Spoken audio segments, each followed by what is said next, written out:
Well, welcome back to the BCS podcast. I titled this internally, A Lot Has Happened, obviously on and off the field for some of our teams. How's your last week been? It's been kind of for me, it's been kind of boring. Slash, it's been just a waiting game. Obviously, we have a game that's pretty impactful for our program on the 31st. But yeah, I mean, it's been kind of boring. Christmas was great. I mean, but other than that, it's been like, can we just get it on? Yeah, I feel that for sure. I'm down here in Florida. I got palm trees right outside the window. We're heading up to Orlando tomorrow morning for the Michigan game against Texas. Lots going on. Obviously, since we've last been here, I don't know when we recorded last. It I was think, right before the playoffs started. yeah. So Yep. I've now since been told that basically it was Whittingham or DeBoer, based on who won. Clearly, Alabama won, so Whittingham is now our coach. It's very funny because the more people I talk to that are like casuals when it comes to college football, some of my very smart sailing buddies, they're big Michigan fans, but they kind of are like how I used to be way back in the day, where it was like they'd just show up and it's like, oh, who's here? Who's the team? Who's the coach? Whatever. So like they're like, well, obviously it was hard. You couldn't miss the whole coaching situation with Michigan because it was national news. Coach of the mugshot. I really don't remember the last time I've seen an active coach of the mugshot, like a head coach. And just assistants do a lot of nonsense. But Yeah. and I was looking at it and I was like, okay, cool. And they're all like, the more reading this Dillingham guy or this Whittingham guy should have been the first call. He's like almost like an older. Someone said that it's a combination of like Harbaugh and RFK. So that was pretty funny. Because like this dude hasn't missed a workout. What it's like 5 or 6 thousand days. He says rides a Harley. He's like, yeah, after practice, I get my mountain bike, I ride a couple miles up to the mountain, and then I do like 20 runs on the skis, and then I come back down and then go lift, and then go to the sauna or the ice bath. And I'm like, this guy's an animal. And one of the Michigan podcast guys was like a big Michigan podcaster was like, I was going to record a podcast, but I just listened to Whittingham's comments and I feel fat right now after eating Christmas dinner. So I'm going to have to go pump a workout out before I go. But um, I mean, it's funny now that there's the more stories that are coming about what Sharon was doing and how he was never at practice and letting these kids do whatever they wanted. Um, I mean, like some of these coaches are like one of the quotes that the kids came out. I think it was one of the O linemen, and he was just like, "Yeah, it's nice that we focus on football and trying to win games." And I'm like, God damn, like it's crazy. I'm not a moral victories guy, but the fact this team went 9-3 with zero coaching is kind of crazy. It makes me feel good about the future. Obviously, the Michigan Ohio State rivalry is now the is brought to you by Urban Meyer. His two Yeah. proteges now Kind going of against each other. wild. Yeah, it is crazy. I mean, this Yeah. dude was like grinning while talking about Michigan. It was pretty funny because he's like, shit, this guy's such a good coach. But I mean, I think Michigan's going to get back to like that nasty run the ball football team, which is good. Um, the staff is kind of set. What it seems like a lot of it's going to be announced after the bowl game because they don't want to like kind of blow up their spot and stuff. But Yep. the DC from BYU is coming. The OC from Utah is expected to come. Yep. So yeah, some new lineman coaches. We're getting some Mormons here. Ryder Lyons is now in on Michigan, but he has a mission trip for 2 years. So I guess I got to get used to that. Yeah. And they said he has a mission trip to Orlando. I thought these kids went to like, South America and built houses for Nope. homeless. I didn't know that they Um, go to like freaking Orlando. I actually have met a Mormon and they go on mission trips and they are literally in like there's a few in Florida, there's some in Orlando, some in Tampa, and it's kind of wild and crazy. But yeah, I mean, I think it was a pretty much I mean, I think your A+ hire was definitely for you guys was DeBoer. I think you guys kind of threw everything at him. I think that this was a great second option. I'm kind of shocked that Utah forced him out. Yeah, From yeah, everything that I've been hearing, it was more of like a mutual parting of agreements, and he like retired. And like, I mean, immediately as soon as he retired, you saw like even before Michigan like even contacted him, it was kind of like, well, he's retiring, but yeah. I don't Utah said he was retiring. Him and his agent are like, bro, what? know. Like, I'm calling my retirement or resignation from Utah, but I'm not done. Yeah, he was Like, like, I think he said he was entering the transfer portal. Is what he said, um, the coaching and you transfer know what? portal. You know what the thing is? This could be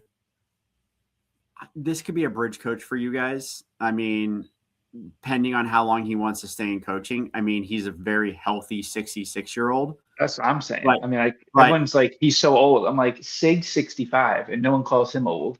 yeah, I mean, here's the thing. It's just one of those things where it's like, and I mean, it just depends on who you are and how you are and physically how long you can do it. Are we like not? I mean, look, I get Pete Carroll had a bad year at the Raiders, but he's still doing it. He's I still mean, doing it.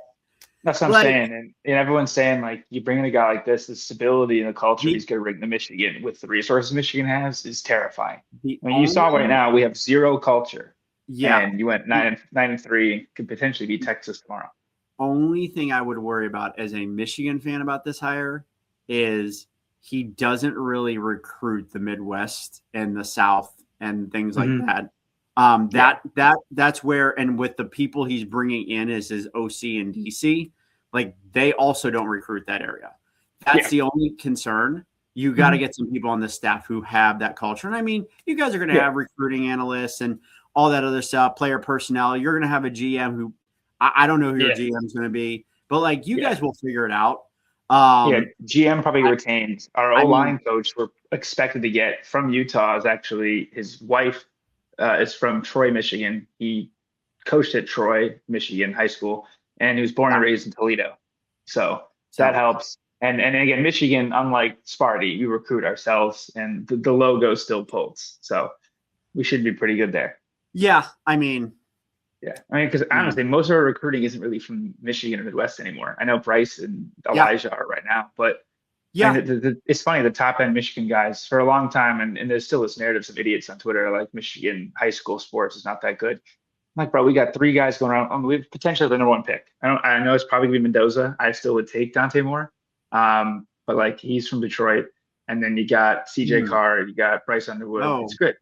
is he from Detroit? I didn't know. I thought he was from. Born in Cleveland and raised in Detroit, so whatever you want to say.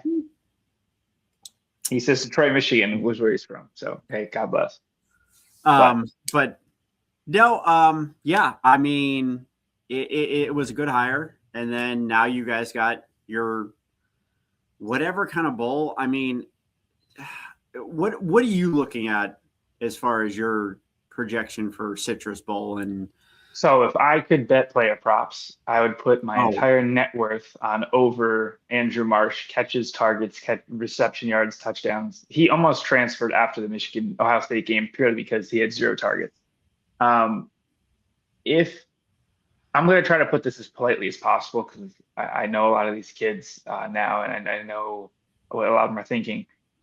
If you stayed for Sharon and committed to Sharon, and you leave with Whittingham on your own. If you're not like pushed out, which happens to a lot of kids, both especially at our schools. We've already had a few kids enter the yep portal. Our quarterbacks have gotten pushed out. It just is what it is. If these guys decide to leave with Whittingham coming in, especially some of the O linemen, you're just cowards that don't want to work. I'm sorry. I know it's bad. Sharon let you not practice. And I even said I understand. Like getting paid a couple $100,000 to play at Michigan and not having to work hard at all is probably the best deal of all time. yeah And the culture shock you're going to have now from a coach that's going to challenge you to be your best and actually like get the most out of you. I understand if you don't want to, stand in and fight for it. I get it. I really do. But you're just an idiot if you're leaving because of that. Like if Marsh further, if you're leaving because you think you don't have enough targets, and I don't believe he's leaving whatsoever. We know people close to the situation. I'm pretty sure he's staying, but he's going to get spammed in this game. As for this game in general, it reminds me a ton of last year's bowl game where Texas is out. Not actually, Texas is out a lot more than they were, So they at least have a pretty good opportunity. I think they have a corner as their running back right now because they're out Yeah. for running back. Yep. Um, and most of the receivers are gone. I feel like, I mean, I think Michigan wants this game bad. If Biff wasn't a terrorist and tried to blow up the entire program so he could get the head coaching job, I would say Michigan money line's the easiest bet you'll ever take. Um, we're down a couple guys on our side. They're down a couple guys. I think it'll be just the logos alone they play, and Bryce Underwood and Arch Manning is enough to watch. Good little tease before you watch an unbelievable playoff game of yours. Um, I'm pretty torn. I think I would take the points of Michigan. I mean, everyone and their mother is predicting 31-27 or 31-24. I don't even know what the total is. I haven't really looked at the spreads because it's so hard to bet bowl games nowadays. It's usually it's like, hey, 5 minutes before, everyone, what's someone in the chat saying? Okay, cool. That's what everyone's doing with this Chancellor's game. But there was what was it? The Jacksonville State game. The running back Cam Carr or whatever his name is. He literally got there like a minute before. He opted out after warmups. It's like yeah. So yeah, exactly. So like, who comes out of that tunnel? You don't know. Michigan should be with most of their guys because we're such a young team. I'm leaning the points, and I think Michigan could win. I'm rooting for the Big Ten to continue being undefeated. It'd be tough today. We're recording this right before the Tennessee-Illinois game this afternoon. yes. USC should have no problem tonight, but Big Ten's currently undefeated. So we'll see. But and I don't know if anyone saw on Twitter, there was a funny graphic that came out and they compared Minnesota to Missouri and LSU, and they were better in like every metric. Yeah, I mean, Minnesota's actually better than LSU, which is like when you think of football programs, you would never put them in the same sentence. Never. And it's almost like, and I know that everyone in the SEC is going to be like, oh, well, they play such a tougher schedule and this and that. And it's like, they really don't. And they just don't get any more wins. Correct. Yeah, I mean, we can roll into playoff games if we want to go there. Yeah, absolutely. I mean, you're first, so that makes sense. Actually, my lock for your game, I think one lock. I think you guys win, and I like the over in that game. It's 40.5, by the way, is the over under. Okay, I was just pulling it up. It's really actually going to be for me. It's good weather. I know my dad's complaining. It's going to be. I think they said 60 and partly cloudy tomorrow, and I'm like, perfect. No. Hey, it was 60 here in Ohio on Saturday, and 60 miles per hour winds now. Yeah, now we have 60-mile-an-hour winds, and it's -3 wind chill, and it's really cold. But yeah, we can do some other real quick here. Iowa Vandy is on tomorrow as well. We got Nebraska and Utah tomorrow. Yeah, so I think that Nebraska is going to win just because Whittingham's not coaching. I think that I like the Big Ten's chances in that one. I'm going to be honest with you. I think the Fighting Diego Pavies, they might take an L here. I think he's been parading around and talking a lot of smack about Iowa. I kind of like Iowa. I don't know, man. I think this is his last time like in a real football game being good. I would be surprised if they lost that one, to be honest with you. But it's honestly unfortunate that this is not the Outback Bowl anymore. The Outback Bowl was such a great game, and they just completely ruined it by not keeping the sponsorship. And we can't get the bloomin' onion and the coconut shrimp. Now, I will say this. They cheated us because the Big Ten was always the coconut shrimp, and I never wanted the coconut shrimp. So, then we can kind of roll into playoff game. I will say quickly, my lock is Arizona State money line. They are 3.5-point dog. I was very ingrained in their culture for about a week, and they are very fired up. They lose everybody next year, so they're probably going to miss a bowl game next year, but they'll win this game and they'll go 9-4. So, and Duke doesn't give a shit. They won the ACC. Yeah, they don't care anymore. Yeah. All right. Really so playoffs, take us away, Mr. Cozy. Okay. There is a lot to uncover here.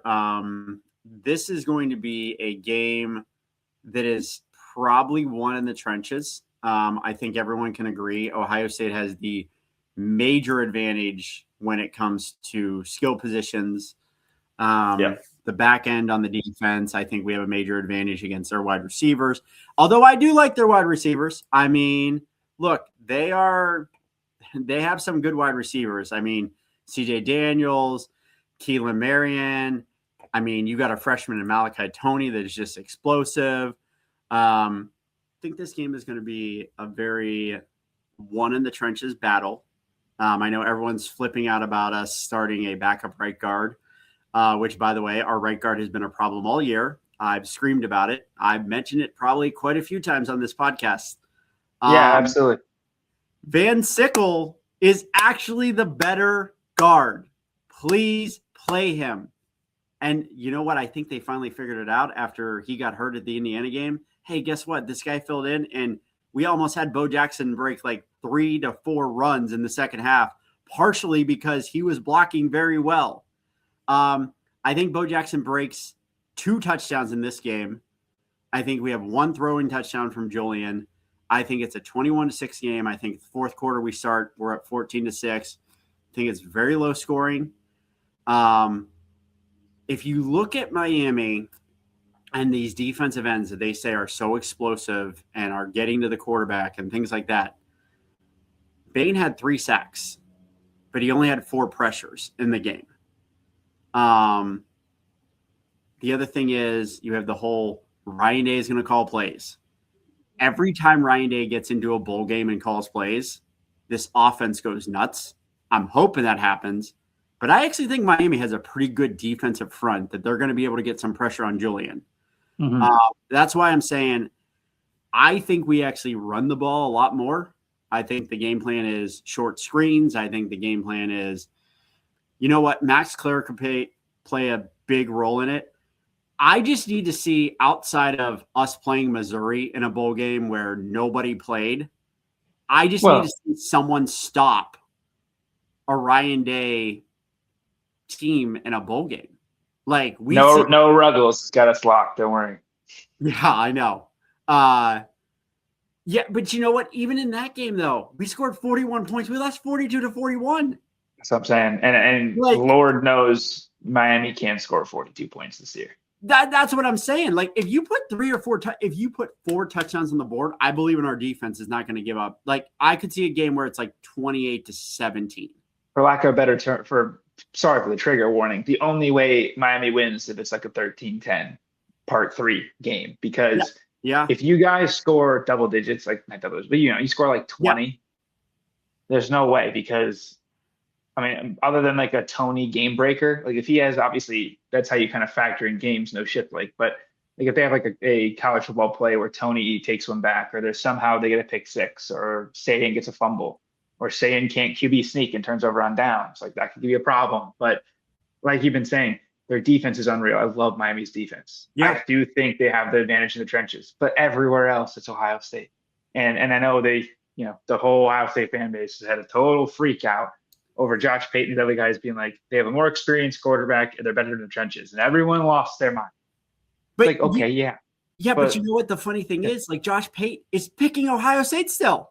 Of course, because everything else is them. Like you don't think Jeremiah's gonna like make this his personal revenge game? Oh, yeah. And by the way, I mean, there has been a lot of smack talk from their side. Of course. Where I kind of feel like we just don't really care that much. And then I don't even know why this LSU fan, I've never even heard of this guy. I don't know if you've seen him on Twitter, Josh Klein or something. He showed up at our practice at his it's Alex Stein. Alex Stein, that's it. Yes. He's a gotcha political guy.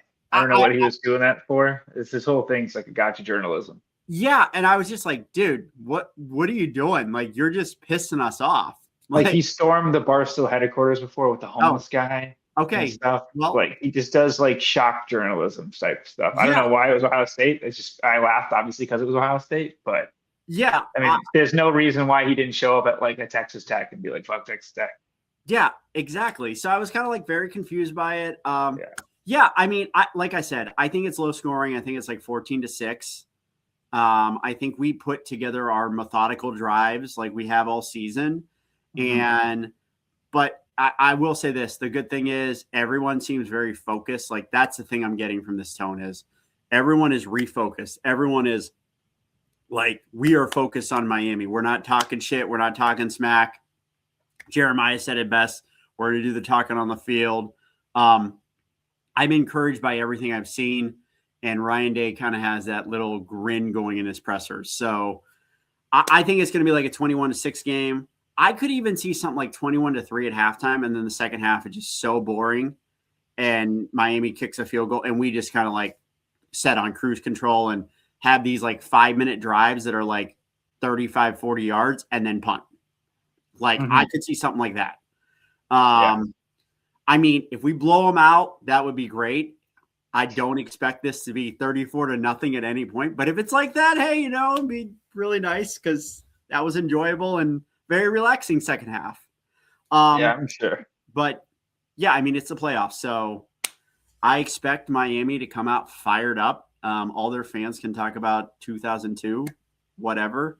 Yeah, hopefully we beat them, and I'm pretty confident we'll beat them, and we won't have to see their program again for 23 more years. So, um, Yeah, other than that, we got other playoff games. January 1st, we open up with indeed. what do we have? What is the first game? Is it? It's not Georgia Ole Miss. That's the night game, right? It's Oregon and Texas Tech. What a great game that's going to be. I think that's a slugfest. I think I got Oregon. I think winning that in a like 24-22 kind of weird score, or like a 25-22 or something. I personally love this game. I think it's my favorite game of the playoffs Yeah, so far. It's two of the teams I think that could really make a run because I love the top half of the bracket, obviously, significantly easier than the bottom half. Um, I just, Texas Tech, they just don't let people breathe. They're always up, they're always going. Even the game they lost, right? They had a backup quarterback against ASU, and ASU won right at the end. They had a chance to win with the Hail Mary, whatever. Oregon, they're really fun. They're really flashy. They're great. They have what, 30 to JMU.